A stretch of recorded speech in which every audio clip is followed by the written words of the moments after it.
আমার হাতে যে টাকাগুলো দেখতে পাচ্ছেন, এখানে যে টাকাগুলো আছে সব টাকাগুলো হচ্ছে আমি রাইড শেয়ার করে আর্নিং করছি। এটা হচ্ছে আমার জীবনের ১ম রাইড শেয়ার বলতে পারেন। এই যে আর্নিংটা এটা হচ্ছে আমার রাইড শেয়ার করে ১ম আর্নিং। আজকের ভিডিওতে আমি আপনাদেরকে বিস্তারিতভাবে বলবো যে আমি ১ম দিন কয়টা রাইড শেয়ার করছি, কত টাকা আর্নিং হলো এবং কতক্ষণ কাজ করছি এবং আমার সাথে যে সকল ঘটনাগুলো ঘটছে আপনারা জানলে অবাক হয়ে যাবেন। সেগুলো ইনশাআল্লাহ সম্পূর্ণ আপনাদের সাথে শেয়ার করব আজকের ভিডিওতে। আসসালামু আলাইকুম এভরিওয়ান, ওয়েলকাম টু বিওয়াই মোটোবাইক। তো চলুন শুরু করি আমাদের আজকের ভিডিও। এটা হচ্ছে ১ম কল বাসা থেকে বের হয়ে মোটামুটি ১০-১৫ মিনিটের মাথায় আমি উবার থেকে ১ম কল রিসিভ। তো এই যাত্রীকে হচ্ছে আমি নিয়ে যাব পুরান ঢাকাতে। মোটামুটি আমি যেখান থেকে ওনাকে রিসিভ করি সেখান থেকে অলমোস্ট ১৬ থেকে ১৭ কিলোমিটারের মতো পথ ছিল। যাই হোক আমি ৳২২০ থেকে কলটা রিসিভ করি। বাট হচ্ছে উনি আমাকে ৳১৫০ পেমেন্ট করে ৳৭০ ওনাকে উবার থেকে ডিসকাউন্ট দিছিল। যাই হোক যেটা আমি উবার থেকে পেয়েছি। তো এই যাত্রীকে আল্লাহর রহমতে খুব সুন্দরভাবে তাকে তার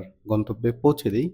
আর এইখানে যে ঘটনাটা আমার সাথে ঘটছে সেটা হচ্ছে এখানে মোটামুটি ০.৫ ঘন্টার ভিতরে কোনো কল পাইনি। এখান থেকে ৫-৬ কিলোমিটার দূরে যাওয়ার পর হচ্ছে আমি ২য় কলটা রিসিভ করি। তো ২য় কলটা রিসিভ করার পর প্যাসেঞ্জারের লোকেশনে গিয়ে প্যাসেঞ্জারকে পিক করি। তো প্যাসেঞ্জারকে পিক করে নিয়ে যেয়ে তার গন্তব্যে এইখানেও হচ্ছে আমার সাথে একটা ঘটনা ঘটছে ভাই। নতুন তো মোটামুটি অনেক ভুল করছি, অনেক ঘটনাই ঘটছে। ঘটনাটা হচ্ছে ওনার লোকেশন ছিল ওখান থেকে ৫ কিলোমিটারের মতো। বাট সমস্যা যেটা হয়েছে আমি ওখানে ৩-৪ কিলোমিটার পথ বেশি ঘুরে ফেলছি। মানি নতুন দেখে অনেক কিছু চিনি না। তো একই রাস্তায় ২-৩ বার ঘোরার ফলে ওনার হচ্ছে পেমেন্ট আসছিল ৳৮০ দেখাচ্ছিল বাট ওনার হচ্ছে ৳২০ পেমেন্ট বেশি আইছে। ৳১০০ র মতো পেমেন্ট দেখাচ্ছিল। তো এর জন্য ওনার সাথে আমি কথা বলে ক্ষমা চেয়ে নেই এবং হচ্ছে ওনার কাছ থেকে আমি ৳২০ কম নেই। অর্থাৎ ১ম বার যে ৳৮০ ই পেমেন্ট দেখাইছিল, ওনার কাছ থেকে আমি সেই পেমেন্টটাই রিসিভ করি। যে ৳২০ বেশি দেখাচ্ছিল আমি সেটা হচ্ছে ওনার কাছ থেকে নেইনি। যাই হোক উনি খুশি ছিল আলহামদুলিল্লাহ। তো ওনাকে এই যে দেখতে পাচ্ছেন ৳২০ ফেরত দিয়ে দিছি। এরপর উনাকে উনার জায়গায় সুন্দর মতো পৌঁছে দিয়ে আমি অপেক্ষা করতেছি পরবর্তী কলের জন্য, ৩য় কলের জন্য। তো উনাকে নামিয়ে দেওয়ার প্রায় ৫-৭ মিনিটের মাথায় হচ্ছে আলহামদুলিল্লাহ ৩য় কল পাই। ৩য় যাত্রীকে ৩য় যাত্রীর গন্তব্যে পৌঁছে দেওয়ার পর আমার হাতে একটা পার্সেলের ডেলিভারি চলে আসে। তো ঐখান থেকে যেখানে ৩য় যাত্রীকে নামায় দিছি সায়েন্স ল্যাবের মোড়, ঐখান থেকে আমি হচ্ছে পার্সেলটা রিসিভ করে নিয়ে যে যাত্রাবাড়ি, পার্সেলটা ছিল একটা মোবাইল। তো সুন্দর মতো আল্লাহর রহমতে এই পার্সেলটা হচ্ছে যার কাছে ছিল তার কাছে ডেলিভারি করে দিছি। তারপর আমি প্রায় ২-৩ ঘন্টার মতো রেস্টে ছিলাম। প্রচুর বৃষ্টি হওয়ার কারণে আমি কোনো কল রিসিভ করতে পারিনি। তো বৃষ্টি শেষ হওয়ার কিছুক্ষণ পরে আমি আরেকটা কল রিসিভ করি যেটার ভাড়া ছিল ৳১৪০ র মতো বাট উনি আমাকে ৳১৫০ দিয়েছে। তো উনাকে নামিয়ে দেই টিএসসির মোড়ে। উনি একটা ফিমেল যাত্রী ছিল আর বৃষ্টির কারণে আমি ভিডিও ধারণ করতে পারিনি। বাট আলহামদুলিল্লাহ উনার ব্যবহার খুব ভালো ছিল এবং উনি আমাকে খুব সুন্দরভাবে পথঘাট চিনিয়ে নিয়ে আসলো। এরপর হচ্ছে আরেক প্যাসেঞ্জারকে রিসিভ করতে যাই। তো উনাকে হচ্ছে উনি যে কাজটা করছে ভাই কি বলবো? উনি লোকেশন দিয়েছে ভুলভাল। তো উনি যেহেতু আমি নতুন রাইডার ভুলভাল লোকেশন দেওয়ার কারণে আমাকে উনার কাছে যেতেই সময় লাগছে ২০ মিনিট। যাই হোক এর জন্য আমি উনার কাছে ক্ষমা চেয়ে নিই। তো তারপর উনাকে জিজ্ঞেস করলাম উনি যে ম্যাপে যে লোকেশন দিয়েছে ওইখানে যাবে কিনা? উনি বলতেছে, "হ্যাঁ, আপনি ম্যাপ ফলো করে যান।" বাট উনি যাবে হচ্ছে উত্তরা সেক্টর ৩ তে ম্যাপে লোকেশন দিয়ে রাখছে উত্তরার ওইখানে যে রেল স্টেশনটা আছে না? সেইখানে। তো এটাকে নিয়ে আমার ভালোই হ্যাসেলে পড়তে হয়। যাই হোক তারপরও হচ্ছে ওনাকে ওনার গন্তব্যে সুন্দর মতো আমি আলহামদুলিল্লাহ পৌঁছে দিতে পেরেছি।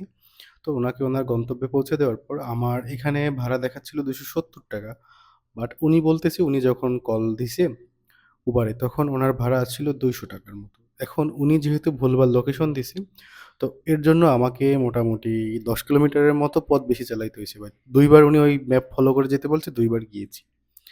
যাই হোক এরপরে হচ্ছে উনি বলতেছে কিছু ভাড়া কম রাখার জন্য।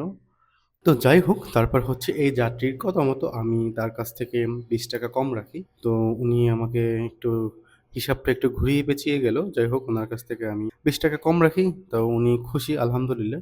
এরপর হচ্ছে আমি পরবর্তী কলের জন্য অপেক্ষা করতেছি।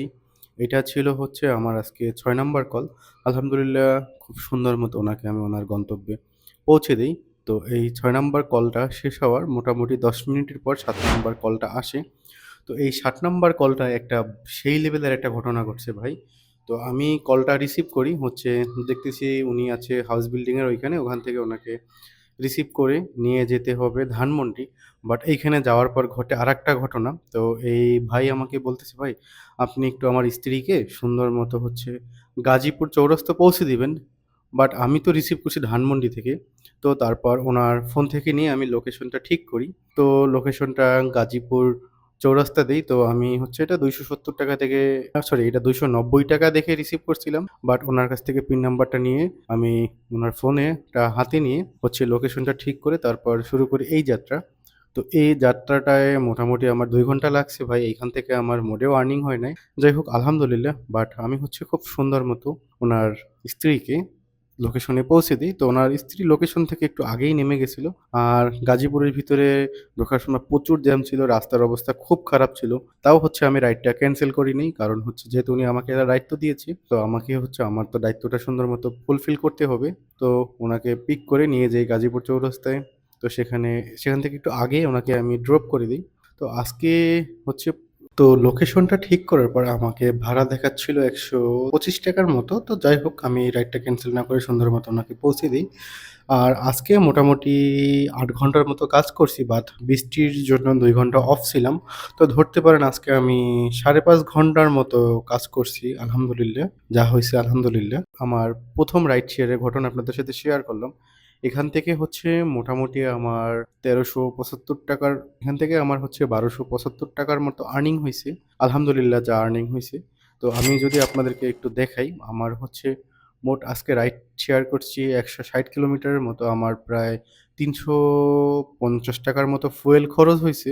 তো আমার যে আর্নিং হইছে সেখান থেকে ৳৩৫০ আপনি অলমোস্ট ৳৪০০ বাদ দিতে পারেন। আমার ৳৪০০ র মতো আজকে খরচ হইছে। তাহলে আমার কাছে যে টাকাটা অবশিষ্ট আছে এটাই হচ্ছে আমার প্রফিট হইছে আলহামদুলিল্লাহ। ১ম দিনের রাইড শেয়ার বাট আল্লাহর রহমতে খুব সুন্দরভাবে কমপ্লিট। তো আপনারা যারা রাইড শেয়ার রিলেটেড ভিডিও পছন্দ করেন বা হচ্ছে ঘোরাঘুরি রিলেটেড পছন্দ করেন, আমি আমার চ্যানেলে নিয়মিত ঘোরাঘুরি রিলেটেড এবং হচ্ছে ride share related video upload করব। আপনারা চাইলে দেখতে আর ভিডিওটা কেমন লেগেছে আপনি অবশ্যই কমেন্টের মাধ্যমে জানাতে পারেন। ভিডিওটা যদি আপনার ভালো লেগে থাকে ভিডিওটা লাইক, কমেন্ট এবং শেয়ার করতে ভুলবেন না। তো আপনাদের সাথে দেখা হচ্ছে পরবর্তী ভিডিওতে। ততদিন পর্যন্ত ভালো থাকবেন, সুস্থ থাকবেন। আল্লাহ হাফেজ।